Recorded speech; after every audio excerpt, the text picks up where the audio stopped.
야곱이 거기서 밤을 지내고 그 소유 중에서 형 에서를 위하여 예물을 택하니 암염소가 200이요 순염소가 20이요 암양이 200이요 순양이 20이요 젖나는 낙타 30과 그 새끼요 암소가 40이요 황소가 10이요 암나귀가 20이요 그 새끼 나귀가 10이라. 그것을 각각 때로 나누어 종들의 손에 맡기고 그의 종에게 이르되 나보다 앞서 건너가서 각대로 거리를 두게 하라. 그가 또 앞선 자에게 명령하여 이르되 내 형 에서가 너를 만나 묻기를 내가 누구의 사람이며 어디로 가느냐 내 앞에 것은 누구의 것이냐 하거든 대답하기를 주의 종 야곱의 것이요 자기 주 에서에게로 보내는 예물이오며 야곱도 우리 뒤에 있나이다 하라. 그 둘째와 셋째와 각대를 따라가는 자에게 명령하여 이르되 너희도 에서를 만나거든 곧 이같이 그에게 말하고 또 너희는 말하기를 주의 종 야곱이 우리 뒤에 있다 하라. 내가 내 앞에 보내는 예물로 형의 감정을 푼 후에 대면하면 형이 혹시 나를 받아주리라. 그 예물은 그의 앞서 보내고 그는 무리 가운데서 밤을 지내다가 밤에 일어나 두 아내와 두 여종과 11 아들을 인도하여 야복 나루를 건널세. 그들을 인도하여 시내를 건너가게 하며 그의 소유도 건너가게 하고 야곱은 홀로 남았더니 어떤 사람이 날이 새도록 야곱과 씨름하다가 자기가 야곱을 이기지 못함을 보고 그가 야곱의 허벅지 관절을 치매 야곱의 허벅지 관절이 그 사람과 씨름할 때에 어긋났더라. 날이 새려하니 나로 가게 하라. 당신이 내게 축복하지 아니하면 가게 하지 아니하겠나이다. 내 이름이 무엇이냐? 야곱이니이다. 내 이름을 다시는 야곱이라 부를 것이 아니요 이스라엘이라 부를 것이니 이는 내가 하나님과 및 사람들과 겨루어 이겼음이니라. 당신의 이름을 알려주소서. 어찌하여 내 이름을 묻느냐? 하고 거기서 야곱에게 축복한지라. 그러므로 야곱이 그곳 이름을 브니엘이라 하였으니 그가 이르기를 내가 하나님과 대면하여 보았으나 내 생명이 보존되었다. 그가 브니엘을 지날 때에 해가 돋았고 그의 허벅다리로 말미암아 절었더라. 그 사람이 야곱의 허벅지 관절에 있는 둔부의 힘줄을 쳤으므로 이스라엘 사람들이 지금까지 허벅지 관절에 있는 둔부의 힘줄을 먹지 아니하더라.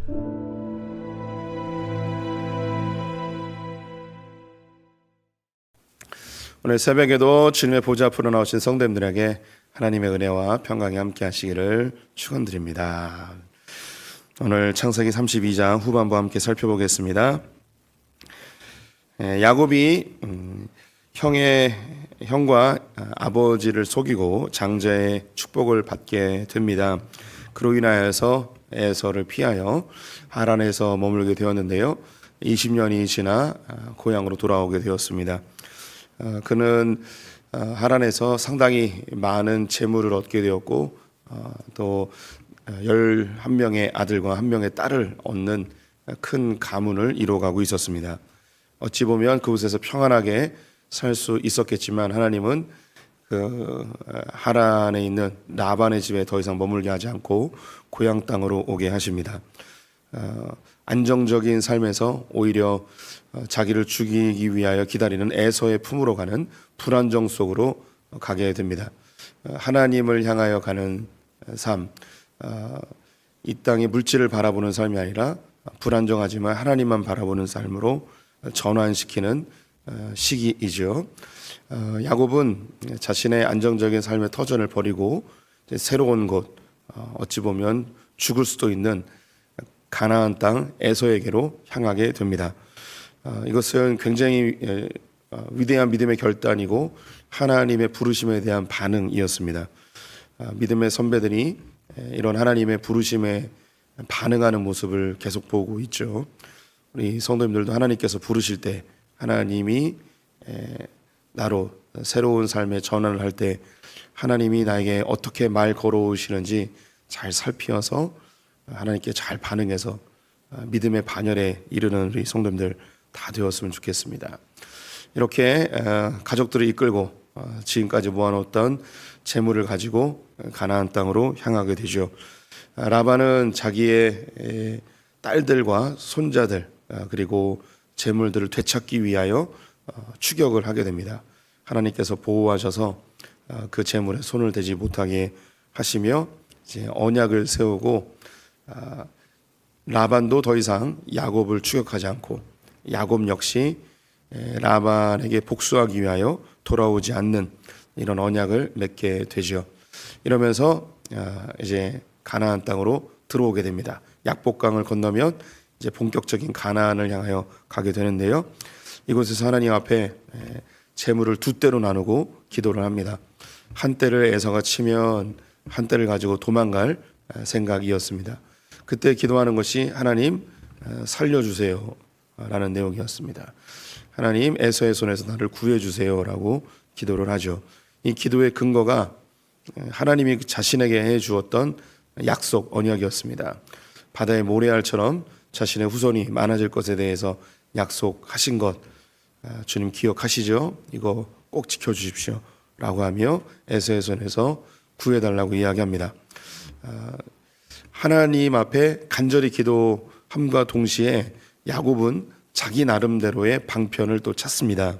그것이 에서를 위한 예물을 준비하는 것이었습니다. 오늘 성경을 보게 되면 암염소가 200마리, 순염소 20마리, 암양 200마리, 순양 200마리, 낙타 30마리, 암소 40마리, 황소 10마리, 암나귀 20마리, 나귀 새끼 10마리, 총 580마리를 준비했는데요. 야곱이 굉장히 돈이 많았던 것 같습니다. 지난주에 저희 아내가 그 아내의 외할머니 집에 다녀왔습니다. 외삼촌 되시는 분이 외할머니를 모시고 계시는데 거기서 그 한우를 키우신다고 합니다. 그래서 자기 농장을 다 보여주시고 자랑을 하셨대요. 그러면서 자랑하신 게 뭐냐면 자기가 한우가 160마리가 있다는 거예요. 저는 소를 키워보지 않아서 잘 모르는데 굉장히 많은 숫자인가 봐요. 160마리. 그런데 지금 그 야곱이 준 이 숫자가 580마리입니다. 염소도 있고 양도 있곤 한데 소는 50마리입니다. 암소가 40마리, 황소가 10마리. 그럼 저희 아내의 외삼촌이 더 부자인가 싶기도 합니다. 황소가 160마리면 어쨌든 굉장히 큰 부자였던 것을 보게 됩니다. 이것은 예물로 준비한 거고 자기가 가지고 있는 재물은 이거보다 더 훨씬 많았겠죠. 어쨌든 굉장히 많은 숫자의 예물을 에서를 위하여서 준비하였습니다. 이 예물을 준비한 목적이 오늘 본문에 나와 있는데요.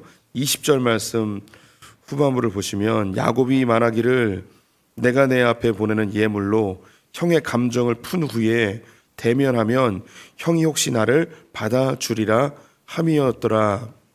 이 예물을 준비한 이유는 형의 감정을 풀기 위해서입니다. 형이 자신에 대해서 화가 나 있는 거죠. 자기의 장자의 명분을 빼앗았기 때문에 화가 났습니다. 그래서 형에게 이 예물을 통하여 좀 화해를 하려고 한 것이죠. 그러면 자기를 가나안 땅으로 받아줄 것이라는 생각을 하고 있었습니다. 이미 이전에 전령을 통하여서 야곱이 온다는 소식을 전하였습니다. 그러자 400명의 군사를 데리고 야곱을 공격하기 위해 오는 상황이었죠. 그래서 큰 예물을 준비하여서 에서의 마음을 풀려고 하였습니다. 그 사이에 원래는 두 때를 준비했는데 성경에 정확한 표현은 없지만 여러 상황을 봤을 때 세 때로 다시 나눈 걸 보게 됩니다. 19절에 보면 그 둘째와 셋째와 각 때를 따라 이렇게 되어 있는데요. 처음에는 두 때였는데요. 에서가 400명의 군사를 데리고 온다는 이야기를 듣자 세 때로 나눕니다. 그래서 첫 번째 거 공격하면 2개 가지고 도망가고 또 두 번째 것까지 추격하여 공격하면 하나라도 챙기려는 마음에 세 때로 나누죠. 그리고 이제 다 약복강을 건너게 합니다. 이 건너가는 상황에서도 또 야곱은 잔머리를 써요. 이제 뒤에 나오는데 맨 처음에 첫 때를 두고요. 그 둘째 때 사이에 실바와 빌하, 즉 이 첩들과 그 자녀들을 그 사이에 둡니다. 그리고 둘째와 셋째 그 사이에 레아와 그의 6 아들들을 두게 되죠. 그리고 맨 뒤에 셋째 맨 뒤에 거기에 가장 사랑하는 라헬과 요셉을 둡니다. 그리고 이 야곱이 약복강 나루에서 기도하게 됩니다. 그래서 이 야곱은 어떻게든 이제 자기의 것을 살리려고 계속해서 이제 잔머리를 굴리는 그런 모습을 보이게 됩니다. 이 야곱의 모습이 우리의 모습인 것 같아요. 어떻게든 손해 안 보고 어떻게든 살아보려는 그런 좀 얍삽하지만 그리고 조금은 비열해 보일 수 있지만 굉장히 생존 본능이 강한 이제 성공에 대한 본능도 강하고 생존에 대한 본능도 강한 그런 야곱입니다. 야곱을 보면 볼수록 저의 모습인 것 같고 우리의 모습인 것 같습니다. 그리고 이제 기도를 하게 됩니다. 약복강 나루에서 홀로 머물며 무엇을 했는지 기록되어 있지 않지만 기도한 것이 분명합니다. 왜냐하면 하란으로 가기 전에 베델에서도 하나님께 간절히 기도했었거든요. 그래서 이 야곱은 잔머리도 쓰지만 하나님 앞에 중요한 순간마다 열정적으로 기도한 모습을 보게 됩니다.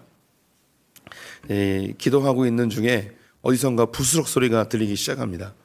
이 부스럭 소리가 들릴 때 이 야곱이 온몸이 다 긴장이 되겠죠. 우리 성도님들 혹시 산기도 해보신 적 있으십니까? 저는 뭐 많은 경험은 없지만 그래도 산기도를 좀 해봤습니다. 근데 산기도 할 때 기도에 집중하기가 쉽지가 않아요. 왜냐하면 여기저기에서 잡소리가 들립니다.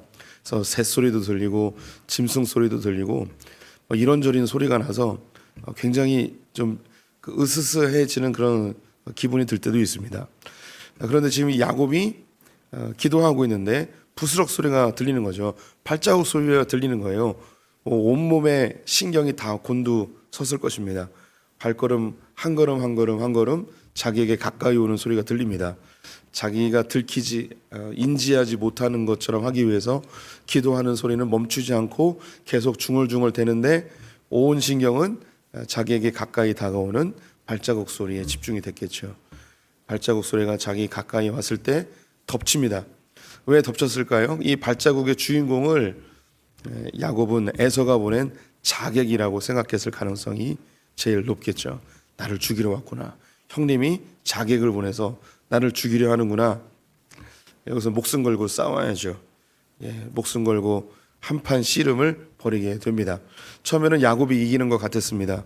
하지만 곧 자기와 싸움하는 상대방이 야곱의 허벅지 관절을 가격하자 그 자리에 주저앉게 됩니다.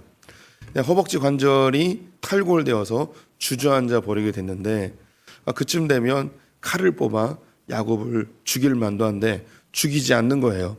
자기를 죽이지 않는 이 상황에 대해서 뭔가 이상하다. 에서가 보낸 자객이 아니다. 이 사람이 도대체 누구인가? 자기를 죽이지 않고 자기를 그냥 이렇게 내버려 두고 있는 이 존재. 근데 이 싸움 중에 이 야곱은 깨달았습니다. 무엇을 깨달았는가? 그가 30절 말씀을 보게 되면 그러므로 야곱이 그곳 이름을 분이엘이라 하였으니 그가 이르기를 내가 하나님과 대면하여 보았으나 내 생명이 보존되었다 함이더라. 이 자객이라고 생각한 자와 씨름한 이곳을 이름하였는데 분이엘이라고 이름하였습니다. 분이엘의 뜻이 하나님의 얼굴입니다. 내가 여기서 하나님을 보았다라는 거죠. 자기와 싸운 이 존재가 누군지 직감한 거예요. 하나님이 보낸 사자구나. 하나님이 여기서 나와 싸우셨구나 라는 걸 직감하게 됩니다. 그래서 다리를 붙들고 부탁을 하죠. 나에게 축복하지 아니하시면 내가 보내주지 않겠습니다. 그 베델에서 하나님께 축복의 말을 들었던 이 야곱은 약복강 나루에서도 자기와 씨름하여 자기를 버리고 떠나려는 이 존재의 다리를 붙들고 나에게 축복해 주십시오. 그 속으로 직감적으로 깨달은 거죠. 하나님이구나. 하나님이 보내신 분이구나. 저에게 축복해 주고 가십시오. 이제 나는 가나안 땅에 들어가야 되고 나는 이제 에서를 만나야 됩니다. 에서는 나를 죽이기 위해서 400명의 군사를 데리고 이곳으로 다가오고 있습니다.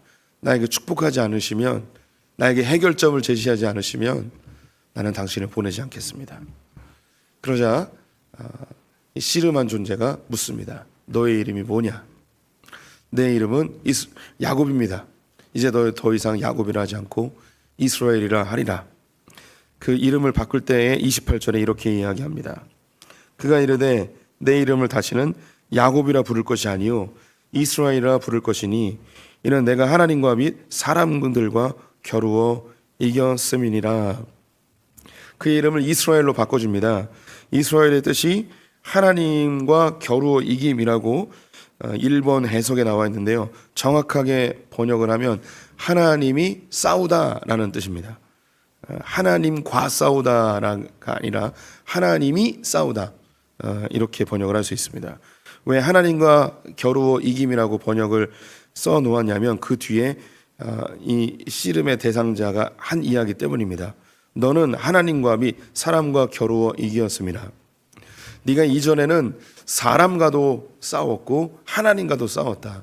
너의 인생, 지금까지 살아온 삶은 너의 성공과 너의 미래를 위하여서 사람과도 싸워서 사람을 속여서라도 너의 이익을 추구하려 하였고, 하나님과도 싸우면서 하나님의 계획에 순종하지 않고 하나님을 조종하고 이용하고 하나님과 겨루어서 이겨서라도 네 자신을 위해서 살았었는데 이제 네 이름을 바꿔주겠다.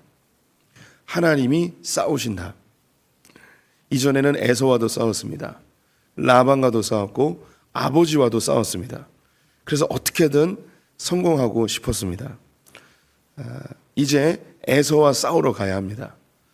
에서가 자기를 대적하여 400명의 군사를 데리고 자기에게로 다가오고 있는데, 이제 이 야곱은 에서와 싸우러 나가야 되는데 이전까지 하나님과도 싸우고 사람과도 싸웠는데 이름을 바꿔주는 거예요. 넌 이전에 하나님과 사람과 싸우던 자였다. 그런데 너의 이름을 바꿔주겠다. 하나님이 싸우시는 자로. 이제 너를 위하여 하나님이 싸워주시겠다라는 이름으로 바꿔줍니다. 우리 성도님들, 이스라엘의 뜻은 하나님이 대신 싸우신다는 뜻이에요. 이 이스라엘이라는 단어가 성경에 그 의미로 그대로 드러나는 장면들이 많이 있습니다. 그 가장 대표적인 구절이 출애굽기 14장 14절 말씀인데요. 앞에는 홍해가 가리워져 있었고 뒤에는 애굽의 군병들이 쫓아오고 있었습니다. 백성들은 애굽에 매장지가 없어서 우리를 홍해에 빠뜨려 죽이려 하느냐 하며 모세에게 원망하고 있었습니다.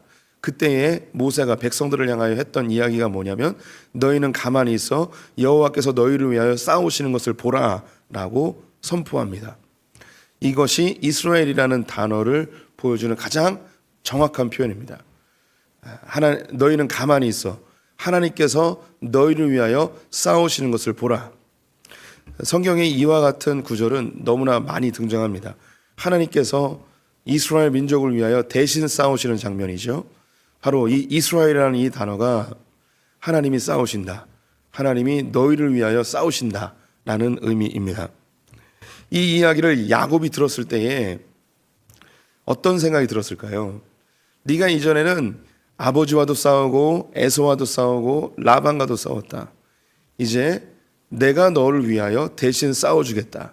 네 이름을 하나님이 싸우신다라는 이름으로 바꿔주겠다라고 선언했을 때 야곱의 마음에 어떤 마음이 들었을까요?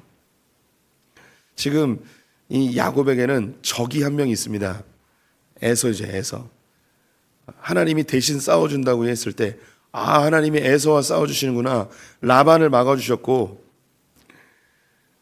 자기를 지금까지 인도하신 그 하나님께서 이제 에서도 해결해 주시는구나, 이런 기대감이 차올랐을 것입니다. 그러자 묻습니다. 당신 누구십니까? 나에게 이런 어마어마한 축복을 해주시는 당신은 누구십니까? 그러자 이 씨름의 대상자가 대답합니다. 어찌하여 내 이름을 묻느냐? 그 이름을 공개하지 못합니다. 아직 그 이름이 공개돼서는 안 되는 거죠.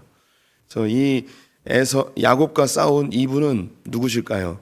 하나님은 하나님이신데 인간의 육신으로 와서 아직 자기의 이름을 공개하지 않는 분, 그래서 이분이 바로 예수 그리스도이십니다. 예수님이 등장하신 거예요. 구약에서 예수님이 등장한 장면들이 종종 있습니다. 바로 여기서 예수님이 등장하시죠. 그리고 그곳의 이름을 분이엘, 하나님의 얼굴이라고 이야기합니다. 그리고 해가 돋습니다.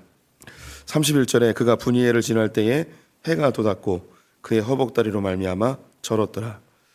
다리는 이제 더 이상 사용하지 못합니다. 이 고관절을 가격한 것은 아주 중요한 메시지를 담고 있습니다. 성경에서 환도뼈라고 불려지는 곳은 이 허리 부분, 고관절 부분을 다 포함합니다. 이 허벅지 관절이라고 번역을 했는데 저는 사실 좋아하는 번역은 아닙니다. 예전처럼 환도뼈라고 번역하는 게 훨씬 좋습니다. 왜냐하면 이 환도뼈는 단순한 신체 조직이 아니고 이 안에 하나님의 씨가 담겨 있는 보관소이기 때문입니다. 이곳을 가격한 것은 생명이 죽었다는 뜻입니다. 이 생식기 부분이 생명을 의미하거든요. 이제 야곱은 이제 죽었습니다. 더 이상 야곱은 그 누구와도 싸울 수 없는 신체적 능력을 상실해 버렸습니다. 그런 죽은 자입니다. 이 아브라함에게 할례를 행하여 그 생식기에 피를 낸 것과 똑같은 것입니다. 죽은 거예요. 이 야곱이 환도뼈가 가격당했다는 것은 너는 이제 육신으로서는 죽은 자이다라는 것이죠. 이 죽은 몸으로 에서를 만나러 갑니다. 그런데 해가 뜨죠. 새로운 삶이 시작이 되는 겁니다. 이전에 사람과 하나님과 싸우던 삶에서 해가 돋으며 이제 그의 옛 생명은 죽었고 새로운 생명으로 가나안 땅으로 들어가는 거죠. 이제 내일 보게 될 텐데 이 야곱이 에서와 맞닥뜨리게 됩니다. 하나님께서 대신하여 싸우신다고 말씀하셨는데 야곱이 생각할 수 있는 것은 에서가 사라지는 거예요. 자기의 공포의 대상이었던 에서가 사라지는 것, 하나님이 에서를 없애주는 것, 이 정도를 생각했겠죠. 그런데 놀라운 것이 하나님은 에서를 없애지 않고 에서와 야곱 사이에 있었던 죄를 없애버리십니다. 저 둘 사이에 화해가 일어나죠. 이것이 바로 예수 그리스도께서 하시는 사역입니다. 예수님께서 우리와 하나님 사이에서 이 죄를 없앰으로 인하여 우리는 하나님께 담대히 나아갈 수 있게 되고 더 이상 하나님과 싸우는 존재, 하나님을 이용하고 조종하는 존재가 아니라 하나님을 위하여 사는 자가 되는 것이죠. 그래서 우리는 예수 그리스도와 함께 십자가에 못 박힘으로 옛 생명은 죽고 새로운 피조물이 되어서 하나님과 화해하고 하나님을 위하여 사는 자가 됩니다. 우리는 그래서 새로운 영적 이스라엘로 거듭나게 됩니다. 우리가 모두가 다 예수 그리스도의 십자가를 경험하기 전까지는 하나님을 믿노라 하면서도 하나님을 이용합니다. 하나님을 조종합니다. 우리 이 세상을 살 때에 내 이익을 위하여 사람과도 싸우고 절대 손해보려 하지 않고 어떻게든 성공하려 하는 우리의 모습입니다. 십자가를 통과하는 자들, 예수 그리스도와 함께 장사되어진 자들은 새롭게 태어남으로 옛 생명이 죽고 새로운 피조물이 되므로 이제 하나님을 위하여 사는 자들이 되고 이웃 안에 있는 우리 지체들 안에 있는 하나님의 형상을 발견하며 그들과 함께 하나님 나라를 만들어가는 자, 더 이상 사람과 경쟁하지 않는 자들로 바뀌게 됩니다. 예수 그리스도 그분이 우리의 죄의 문제를 해결하시고 우리를 대신하여 싸우십니다. 우리가 이분을 온전히 신뢰하며 나갈 때 우리의 죄의 문제가 해결되므로 사람과 더 이상 경쟁하지 않고 하나님과 화목하고 하나님의 뜻이 나의 뜻이 되는 그런 참된 기쁨의 삶을 살게 됩니다. 이제 야곱이 변화됩니다.